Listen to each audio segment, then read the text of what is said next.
every Who down in Whoville liked Christmas a lot. But the Grinch, who just lived north of Whoville, did not. The Grinch hated Christmas, the whole Christmas season. Now please don't ask why. No one quite knows the reason. It could be his head wasn't screwed on just right. It could be perhaps that his shoes were too tight. But I think the most likely reason of all may have been that his heart was 2 sizes too small. Whatever the reason, his heart or his shoes, he stood there on Christmas Eve, hating the Who's, staring down from his cave with a sour, grinchy frown at the warm lighted windows below in their town. For he knew every Who down in Whoville beneath was busy now hanging a mistletoe wreath. And they're hanging their stockings, he snarled with a sneer. Tomorrow is Christmas. It's practically here. Then he growled with his Grinch fingers nervously drumming. I must find some way to stop Christmas from coming. For tomorrow, he knew all the Who girls and boys would wake bright and early. They'd rush for their toys. And then, oh the noise, noise. That's the one thing he hated. The noise. Then the Who's, young and old, would sit down to a feast. And they'd feast, and they'd feast, and they'd feast. They would feast on Who pudding and rare Who roast beef, which was something the Grinch couldn't stand in the least. And then they'd do something he liked least of all. Every Who down in Whoville, the tall and the small, would stand close together with Christmas bells ringing.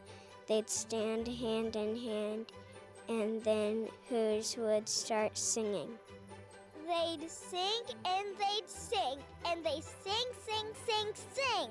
And the more the Grinch thought of this Who Christmas sing, the more the Grinch thought, I must stop this whole thing. Why, for 53 years I've put up with it now. I must stop this Christmas from coming. But how? Then he got an idea, an awful idea. The Grinch got a wonderful, awful idea. I know just what to do, the Grinch laughed in his throat. Made a quick Santa Claus hat and a coat, and he chuckled and clucked. What a great Grinchy trick. With this coat and this hat, I look just like St. Nick. Then he loaded some bags and some old empty sacks on a ramshackle sleigh, and he hitched up old Max. Then the Grinch said, "Gidap!"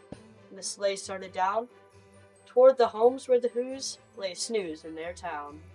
All the windows were dark, quiet snow filled the air. All the Who's were all dreaming sweet dreams without care. When he came to the first little house on the square. This is stop number 1, the old Grinchy Clod hissed. As he climbed to the roof, empty bags in his fist, then he slid down the chimney, a rather tiny pinch. But if he could do it, then so could the Grinch. He got stuck only once for a moment or two. Then he stuck his head out of the fireplace flue, where the little Who's stockings all hung in a row. These stockings, he grinched, are the first things to go. Then he slithered and slunk, with a smile most unpleasant, around the whole room, and he took every present. Popcorns and bicycles, roller skates, drums, checkerboard tricycles, popcorn and plums, and he stuffed them in bags. Then the Grinch, very nimbly, stuffed all the bags one by one up the chimney. Then he slunk to the icebox. He took the Who's feast. He took the Who pudding. He took the roast beast. He cleaned out that icebox as quick as a flash. Why, that Grinch even took the last can of Who hash. Then he stuffed all the food up the chimney with glee. And now, grinned the Grinch, I will take the tree. And the Grinch grabbed the tree, and he started to shove. When he heard a small sound, like the Who opened up, he turned fast. He saw a small Who, Cindy Lou Who, who was not more than 2. She stared at the Grinch and said, "Santa Claus, why? Why are you taking the Christmas tree? Why?" But, that old Grinch was so smart and so slick, he thought up a lie, and he thought it up quick. Why, my sweet little tot, the fake Santa Claus lied. There's a light on this tree that won't light on one side. So I'm taking it home to my workshop, my dear. I'll fix it up there. Then I'll bring it back here. and his fib fooled the child. Then he patted her head, and he got her a drink, and he sent her to bed. And when Cindy Lou Who went to bed with her cup, he went to the chimney and stuffed the tree up. Then the last thing he took was the log for their fire. Then he went up the chimney himself, the old liar. On their walls he left nothing but hooks and some wire.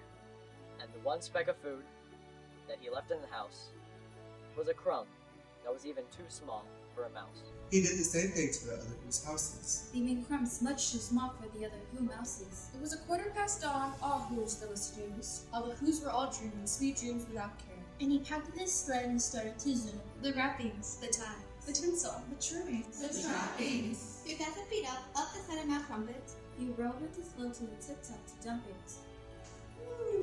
Who to the He was Gershon. They're finding out that no Christmas is coming. They're just waking up, and I know just what they'll do.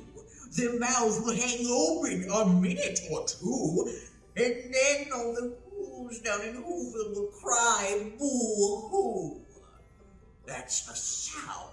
Grinned the Grinch. That I simply must hear. So he paused, and the Grinch put a hand to his ear, and he heard it moving over the snow. It started to know, then it started to grow. But this sound wasn't sad. Why, this sound was merry. It couldn't be so. But it was merry. Merry. He started down at Whoville. The Grinch's eyes widened. Then he shook. What he saw was a shocking surprise. Every Who down in Whoville, the tall and the small, was singing without any presents at all. He hadn't stopped Christmas from coming. It came. Somehow or other, it came just the same. And the Grinch, with his Grinch feet ice cold in the snow, stood puzzling and puzzling. How could it be so? It came without ribbons, it came without tags, it came without packages, boxes, or bags. And he puzzled 3 hours, till his puzzlers were sore. Then the Grinch thought of something he hadn't before. And what happened then? Well, in Whoville they say that the Grinch's small heart grew through 3 sizes that day. And in the minute his heart didn't feel quite so tight, he whizzed with his load through the bright morning light. And he brought back the toys and the food for the feast, and he himself, the Grinch, carved the roast beast.